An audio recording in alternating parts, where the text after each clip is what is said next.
चींटी की मेहनत। एक छोटा सा नायक और भयंकर वर्षा आम नगर की बस्ती एक विशाल बरगद की जड़ के नीचे बसी हुई थी, जो सदियों से चींटियों का घर थी। हर साल की तरह इस बार भी सर्दी का सामना करने के लिए अनाज जमा करने की दौड़ शुरू हो चुकी थी। इस बस्ती में चींटू नाम का एक युवा चींटा रहता था। चींटू अपने साथियों से थोड़ा छोटा और दुबला पतला था। जब अन्य चींटे बड़े बड़े जौ के दाने और गेहूं के टुकड़े उठाकर लाते थे, तो चींटू को एक छोटा सा चावल का दाना भी पहाड़ जैसा लगता था। इस वजह से अक्सर उसे शर्मिंदगी महसूस होती थी और कभी कभी उसके बड़े साथी उसे चिढ़ाते भी थे। क्या हुआ चींटू?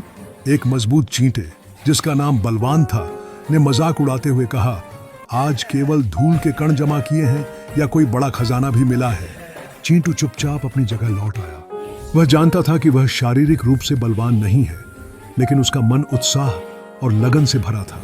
उसे यह भी पता था कि इस बार की वर्षा बहुत भयंकर होने वाली है, जैसा कि दादा चींट, बस्ती के सबसे बूढ़े और अनुभवी नेता, ने चेतावनी दी थी।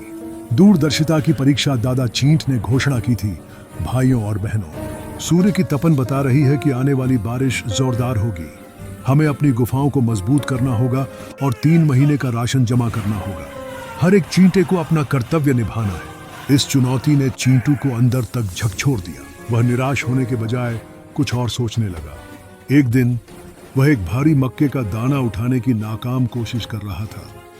तभी एक बुजुर्ग चींटी, नन्ही दादी, जो अपनी समझदारी के लिए जानी जाती थी, उसके पास आई। नन्ही दादी ने प्यार से पूछा, क्या हुआ मेरे बच्चे, क्यों दुखी हो? चींटू ने कहा, दादी, मैं मेहनत तो करता हूँ, पर मेरे हाथ पैर छोटे हैं। मैं बड़े बोझ नहीं उठा पाता। मुझे लगता है कि मैं बस्ती के लिए किसी काम का नहीं हूँ। नन्ही दादी मुस्कुराई। जरूरी नहीं कि सबसे ज्यादा मेहनत करने वाला वही हो जो सबसे बड़ा बोझ उठाए। बलवान चींटे भारी दाने ले आते हैं, लेकिन उन दानों को सही जगह पर रखना, उन्हें हवा और नमी से बचाना और भविष्य के लिए योजना बनाना, क्या यह मेहनत नहीं है? तुम छोटे हो तो उन पतली दरारों तक पहुंच सकते हो जहां बड़े नहीं जा सकते। तुम छोटे हो तो तुम बारीक चीजों पर ध्यान दे सकते हो जिन्हें बड़े नजरअंदाज कर देते हैं। एक नया कर्तव्य और सुरंगों का रहस्य।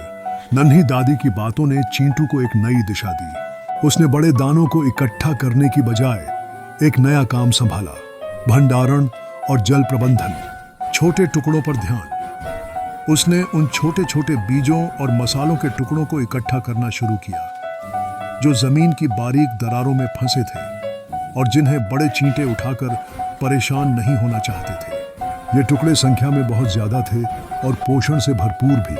भंडार का पुनर्गठन। उसने मुख्य भंडार से अलग हटकर बरगद की एक ऊंची सूखी जड़ के पास एक सुरक्षित छोटा भंडार कक्ष बनाने की अनुमति ली। उसने मिट्टी के छोटे छोटे कंकड़ों और पेड़ की गोंद से उस कक्ष की दीवारों को मजबूत किया ताकि नमी बिल्कुल अंदर न आ सके। जल निकासी पर शोध। चींटू ने अपना सबसे अहम काम शुरू किया। उसने बस्ती के मुख्य प्रवेश द्वार के आसपास पानी के बहाव का अध्ययन किया। उसने देखा कि जब भी थोड़ी सी बारिश होती है, पानी हमेशा एक ही रास्ते से गुजरता है, जो सीधे मुख्य सुरंग में जाता था। उसने तुरंत उस रास्ते को बदलने का फैसला किया। चींटू ने अपने छोटे आकार का फायदा उठाते हुए मुख्य द्वार से थोड़ी दूर एक पतली लेकिन गहरी जल निकासी नाली खोदना शुरू किया, जो पानी को बस्ती से दूर एक निचले गड्ढे की ओर ले जाती थी। यह काम थका देने वाला था, क्योंकि उसे मिट्टी के छोटे छोटे ढेर बार बार हटाने पड़ते थे, लेकिन वह लगा रहा। बलवान और उसके साथी अब भी उसे अजीब नजरों से देखते थे। देखो चींटू को मिट्टी के खेल खेल रहा है। जब बाढ़ आएगी तो यही कंकड़ हमें बचाएंगे, है ना? चींटू ने कोई जवाब नहीं दिया। उसे पता था कि उसकी मेहनत बेकार नहीं जाएगी। भयंकर वर्षा का आगमन। एक शाम आसमान अचानक काले बादलों से घिर गया। हवा तेजी से चलने लगी और बिजली कड़कने लगी। दादा चींट ने तुरंत आपातकाल की घोषणा की। अभी भी राशन जमा करने का काम पूरी तरह से खत्म नहीं हुआ था और पहली बारिश इतनी जल्दी आ जाएगी, यह किसी ने नहीं सोचा था। बारिश शुरू हुई और यह वैसी बारिश नहीं थी जिसकी आदत चींटियों को थी। यह मूसलाधार थी, जैसे आसमान ने अपनी सारी निराशा जमीन पर उड़ेल दी हो। कुछ ही मिनटों में पानी की मोटी धारा बरगद की जड़ तक पहुंच गई। बलवान और अन्य मजबूत चींटे घबराकर अंदर की तरफ भाग रहे थे। लेकिन तभी एक भयावह आवाज आई, पानी, पानी अंदर आ रहा है। मुख्य प्रवेश द्वार पर जल निकासी नाली अभी पूरी तरह से तैयार नहीं हो पाई थी। पानी नाली को पार करके सीधे मुख्य सुरंग में तेजी से प्रवेश करने लगा। चींटियों ने चीखना शुरू कर दिया। उनके सारे परिश्रम से जमा किए गए बड़े बड़े दाने पानी में तैरने लगे थे। दादा चींट हताश हो गए। सब खत्म, अब हम कैसे बचेंगे? छोटे नायक का बड़िरदा काम तभी चींटू जोर से चिल्लाया। उसकी आवाज में डर नहीं बल्कि आत्मविश्वास था। घबराओ मत, हमारे पास एक सुरक्षित स्थान है, मेरे पीछे आओ। तेजी से चींटू ने सभी को मुख्य सुरंग से हटकर बरगद की ऊंची जड़ की तरफ बनी अपनी पतली और संकरी सुरंग की ओर चलने का निर्देश दिया। उसकी सुरंग इतनी पतली थी कि बलवान जैसे मजबूत चींटों को भी खुद को दबाकर गुजरना पड़ा, लेकिन यह सूखी थी। वे सब चींटू के बनाए हुए सुरक्षित भंडार कक्ष में पहुंचे।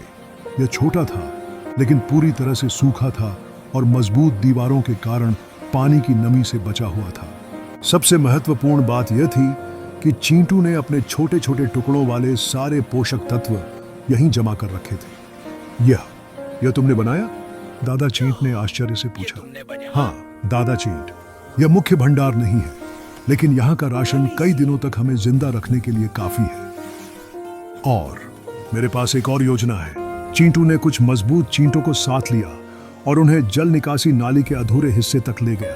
उसने दिखाया कि अगर वे सबसे बड़े पत्तों और मिट्टी के ढेलों को इकट्ठा करके मुख्य द्वार के पास एक अस्थायी दीवार बना दें और नाली के आखिरी सिरे को गहरा कर दें तो पानी का रुख बदल सकता है। बलवान, जो पहले चींटू का मजाक उड़ाता था, अब शर्मिंदा था, लेकिन उसने बिना देर किए चींटू के निर्देश पर काम शुरू कर दिया। चींटू ने, जो अब लीडर बन चुका था, अपनी छोटी सी जान की परवाह किए बिना सबसे आगे छोटी छोटी दरारों में घुसकर मिट्टी के ढेले हटाए। कुछ घंटों की संयुक्त और जानलेवा मेहनत के बाद उन्होंने अस्थायी दीवार खड़ी कर दी।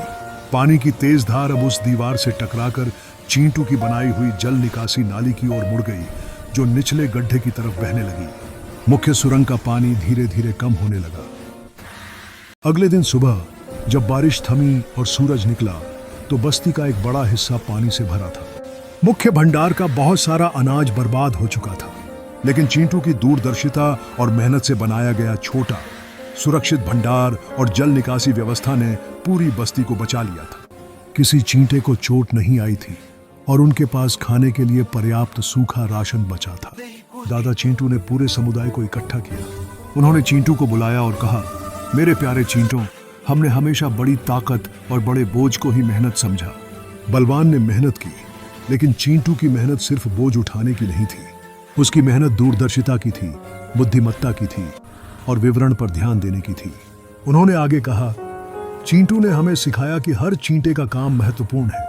बलवान का बल जरूरी है और चींटू की बारीक कारीगरी और योजना भी उतनी ही जरूरी है। आज से हम चींटू को बस्ती के मुख्य योजनाकार के रूप में सम्मान देंगे। बलवान आगे आया और उसने झुककर चींटू से माफी मांगी। चींटू, मैंने तुम्हारी मेहनत को कम आंका, तुम ही असली हीरो हो। चींटू की आंखें खुशी से भर आईं। उसने कहा, हम सब एक दूसरे पर निर्भर हैं। अगर बलवान और उसके साथी भारी पत्थरों से दीवार नहीं बनाते तो नाली से पानी नहीं रुकता। यह हम सब की मेहनत है। इस घटना के बाद आमनगर की बस्ती बदल गई। हर कोई अपने काम को महत्व देने लगा। चींटू ने सुनिश्चित किया कि हर साल जल निकासी नाली को मजबूत किया जाए और आपातकालीन भंडार हमेशा तैयार रहे। चींटू ने अपने छोटे आकार को कभी अपनी कमजोरी नहीं बनने दिया। उसने साबित कर दिया कि असली मेहनत ताकत से नहीं बल्कि लगन, बुद्धिमत्ता और अटूट इरादे से की जाती है। भले ही आप दुनिया के सबसे छोटे जीव क्यों न हों।